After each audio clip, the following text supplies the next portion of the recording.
your scale weight not going down after 3 days isn't a fat loss plateau. I want to make that clear. Like, it takes up to like 2 or 3 weeks to see whether or not you're in a fat loss plateau. I've seen it many times before where someone's scale weight won't budge for like 10 days, 14 days, and then on week three, or like just about as week three is about to start, they get a massive whoosh on the scale. And I did a 30-day fat loss documentation, I think it was back in May.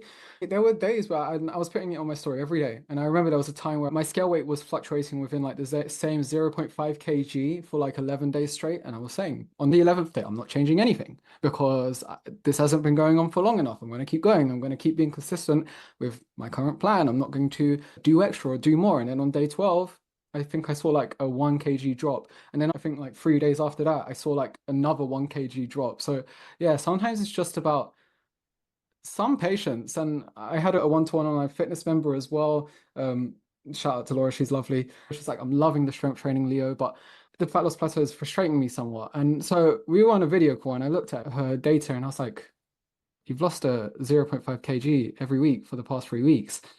And then she was like, oh yeah. And do you know what it was? And this is really, I think, good to highlight is that we had gone through like an aggressive fat loss phase for like 5 weeks, a few months before that. Just as a, 'cause sometimes they have their time and place, and we felt like, okay, this could be good to implement now just to help motivation go up a little bit higher. And I think she was just comparing her rate of progress to what she had seen then. And sometimes if you've got like expectations that aren't in the right place, then sometimes you convince yourself that maybe you're in a plateau when in fact, no, you're fine. You're exactly where you're meant to be. You're making progress. You're great. Yeah, that's so true. And expectations and comparison matter so much. Because I had a similar situation with a client too, like thinking, like, do we need to change anything? She was asking, like, does her progress still look good? And is she plateauing and things like that? And like your client, this client also was used to seeing a lot bigger drops every single week because she did have more to lose initially.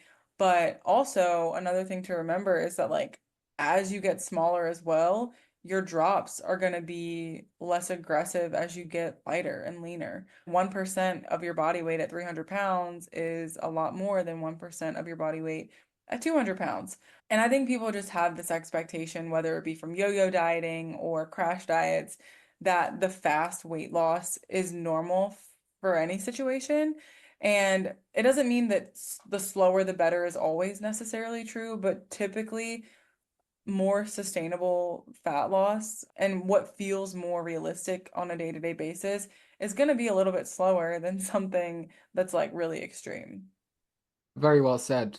I think this is why it's really important to take like different indicators of progress as well, where you might think you're in a plateau because you're only taking scale weight. But had you taken measurements alongside that, you would have noticed that maybe your measurements have dropped every single week for like the past 3 weeks or something. So yeah, because the scale doesn't just measure fat, and I think this is something worth mentioning. You might lose 0.5 kg of fat, simultaneously gain 0.5 kg of muscle. I'm just throwing random numbers out there because you've been resistance training, you're keeping your protein high, um, and you don't know that, and you think you're in a plateau because, yeah, you're not aware of the body composition changes that are happening.